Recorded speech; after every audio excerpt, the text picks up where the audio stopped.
C'est cela l'enfer chrétien, un Dieu crucifié en nous, si nous refusons de l'aimer, éternellement crucifié en nous, si nous refusons éternellement de l'aimer. Alors le jugement, ce n'est plus le jugement de l'homme par Dieu, c'est le jugement de Dieu par l'homme.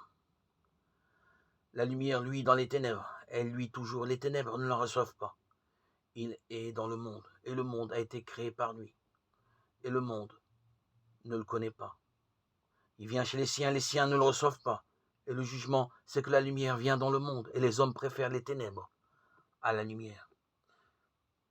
Il ne s'agit donc plus de trembler pour notre salut, mais de trembler pour la crucifixion de Dieu. Nous ne risquons rien du côté de Dieu, comme est-ce qu'une mère pourrait être autre chose que mère? Est-ce qu'une mère va supplicier son enfant? Non, elle va prendre sa place. Est-ce que Dieu est moins mère qu'une mère humaine quand elle est parfaite? C'est impossible. Il est infiniment plus mère que toutes les mères.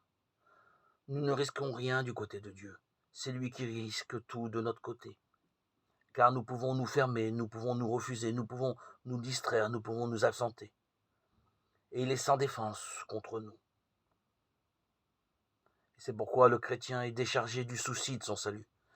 Il ne s'agit pas de se sauver, mais de sauver Dieu de nous, de sauver Dieu de nos ténèbres, de nos limites, de nos refus, de nos absences, de nos distractions, afin, comme dit saint Paul, de ne pas éteindre l'esprit. Dieu est amour. Dieu n'est qu'amour. Il ne peut qu'aimer, et quand l'amour n'est pas aimé, il meurt. C'est ce que Dieu fait.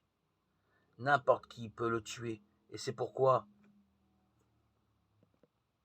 aimer Dieu, c'est vouloir le protéger contre nous-mêmes. Aimer Dieu, c'est vouloir le protéger contre nous-mêmes.